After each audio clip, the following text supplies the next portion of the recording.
All right, here we go. It is time to finish the 1701D, and this model has been quite a journey.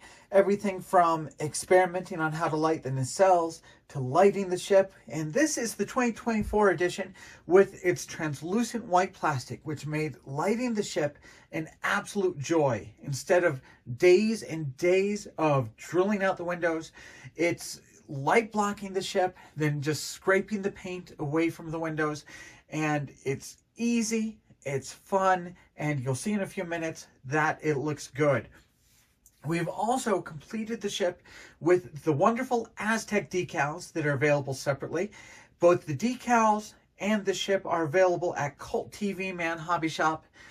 And we're so close to being done, but before we'll be done, we have hundreds of kit decals.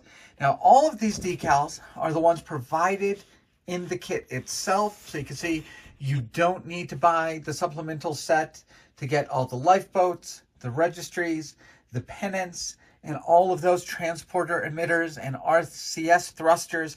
All of those are provided in the kit.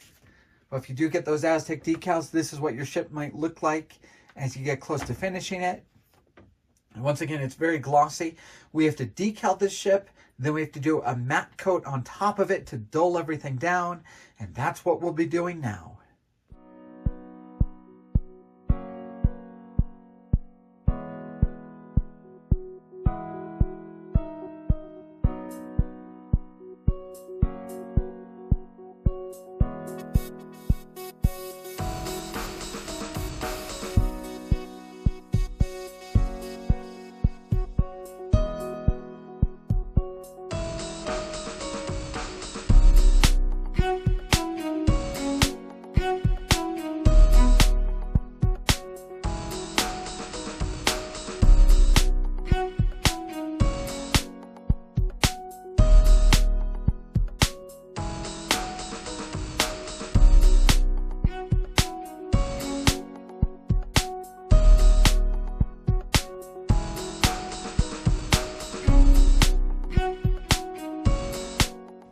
All right, I've put on every decal on the model. Here's a look at the leftover decals. So you can see I have not used the Syracuse names and registries, but you do get a few extras of the NCC 1701D and the Enterprise ones. Some of these are left over because I didn't decal the surfaces from the saucer separation. So if you want to do the saucer separated, you do get lifeboats and a registry for the top of the battle drive. And there is a registry that would go underneath the saucer once they're separated. I didn't use those, but you can see even if you did use those, you still get plenty of extra lifeboats just in case you need a few extras. And now we're going to be on to our very final step, which is a dull coat to take away all this gloss and extra glare and reflection and get it to a proper matte finish.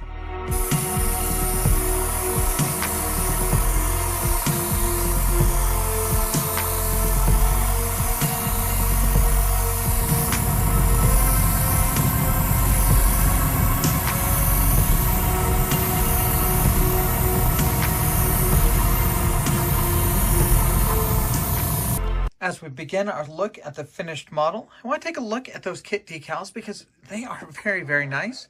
We could start right here where we have this very nice pennant across the top of the nacelle. But also I'd like to point out these RCS thrusters, very nice. You get 8 of them. So for all 4 corners of each nacelle, I thought those were very nice and those went on well. Of course, lots of transport emitters all the way here. Little red markings for all the warnings around the phasers. I think some of the red lines get buried a bit in the Aztec decals, but the lifeboats, very nice.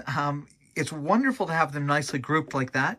Here you can see that Shuttle Bay registry. If you look close, you can see Shuttle Bay 2, Shuttle Bay 3 labeled down there. More transporter emitters, these little red warning lights by the front of the ship. Here you can see an RCS thruster kind of wrapping around the top and the bottom of the saucer. Makes very nice detail on the profile. Down here, an RCS thruster right here by that deflector dish. More lifeboats along the bottom. There is our bottom pennant. Of course, those Aztec decals covering the entire ship. There is our name and registry for the front of the ship. More lifeboats. Now, I actually think the lifeboats a little bit smaller than the raised details they sit upon, but that's not a big deal. I imagine the decal size is more accurate, so cleaning up probably an inaccuracy in the kit. But the kit decals are very, very nice, and if you do decide not to go with the Aztec panels, you can see you'll still have lots of decals providing detail across the ship. All right, it's time to get a look at this model, finished and lit. As I often do, I have a better appreciation for the model now that I have it completely built and finished. There is our saucer. Here is our nice little front view. Lots of lit windows down on the bottom of the saucer. Nice deflector dish, nice nacelles, lights all the way around. It builds up very nicely. It is still a product of its time, and there's definitely things that I wish would be improved. And if they ever make a new version of the 1701D, I'm sure they will. But lighting, those nacelles weren't too bad. You can see I do have those trench covers put on to cover up the wires. But you've got to light the nacelles if you're going to light this model kit. Now, the 1701D, this is probably the epitome of the Starship Enterprise at this point. Probably has the most screen time throughout the entire franchise, from the 7 years Star Trek Next Generation was on the air, through the movie Generations, to its appearance in Star Trek Picard. Probably the most screen time of any of our hero ships. And of course, Star Trek Next Generation has very much become the most well-known of all the Star Trek TV shows. So I think a lot of people want to have a 1701D. And it would be nice if there was one that was a little bit more accurate. You can see very plain phaser strips. That's something a lot of people update on their builds. And of course, the work you have to do to light the nacelles is a little bit difficult. And of course, a lot of people sand off the raised edges around the ship.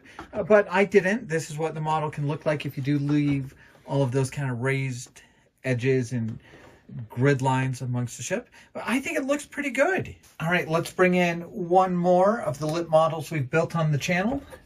Here is our 1701E.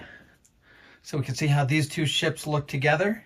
And the 1701D is definitely a more massive ship. The 1701E may be longer, but yeah, the volume there between the two, 1701D, much bigger. Here's how those models might look together on a shelf. And here's our two ships, just a little bit more of a lower view, so we can see those deflector dishes. And one more size comparison from the side for our two ships. All right, here's the Enterprise D along with the Enterprise C. The Enterprise C was once again done in that wonderful translucent white plastic to make it super easy to light those windows. And here's our top view. Right, here's a side view of our two ships. So definitely a big difference in size between the C and the D. Here we can see them once again side by side. Let's get a good front view of these two ships. So there's a very nice shot right there of all three of our ships. Now, all of these are in the same scale. This is 1/1400th scale.